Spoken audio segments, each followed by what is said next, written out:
En mettant en place le plan de développement de compétences en lieu et place du plan de formation, la loi a souhaité mettre l'accent sur un résultat, la compétence, davantage que sur le moyen, la formation. On ne devrait donc plus voir des plans de formation structurés autour de domaines de formation ou d'objectifs de formation, mais peut-être autour des compétences. Alors, on vous propose d'aller un petit peu plus loin parce que la compétence, finalement, n'est elle-même qu'un moyen. La compétence, elle ne trouve d'intérêt que dans les usages que l'on en fait, dans ce qu'elle permet de réaliser comme activité, d'atteindre comme objectif ou comme résultat. Et donc, pour structurer un plan de développement de compétences, on pourrait utiliser la méthode des 5 P qui traduisent les 5 objectifs potentiels du développement de compétences. Premier P, la performance. Performance individuelle ou collective, on met en place des actions de développement de compétences pour que les salariés gagnent en performance.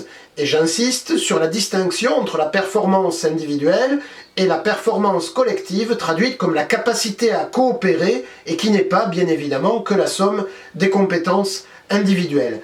Deuxième objectif du développement de compétences, les parcours.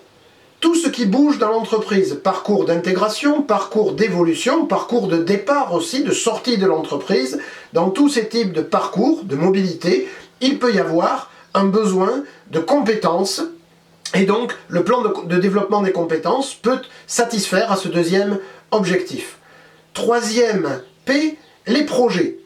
Une entreprise est faite d'une multitude de projets qui se déploient à leur rythme et auxquels le développement de compétences peut apporter de la fluidité, des conditions de réalisation, des modalités de mise en œuvre. Donc, performance, parcours, projet, voilà comment accompagner tout ce qui bouge finalement, tout ce qui évolue dans l'entreprise. On a ensuite un P un peu particulier qui est la politique de prévention, la politique de santé dans l'entreprise qui va viser à donner aux salariés les compétences pour qu'ils travaillent dans un confort suffisant pour être efficaces et également pour protéger leur santé et celle d'autrui. Et enfin, un dernier P, la politique ressources humaines. Car toutes les formations, et vous en avez sans doute l'expérience, ne conduisent pas nécessairement ou n'ont pas comme objectif principal le développement de compétences. On peut organiser des formations professionnelles pour créer du lien, pour permettre aux gens de travailler ensemble alors qu'ils n'en ont pas l'occasion, pour permettre de donner du sens à leur activité, pour faire de la communication, pour souder des équipes, pour reconnaître aussi des personnes. Bref, on peut avoir des objectifs lorsqu'on organise une formation qui ne se réduisent pas de manière systématique et mécanique à un développement de compétences qu'il conviendrait ensuite d'utiliser. On peut poursuivre d'autres finalités.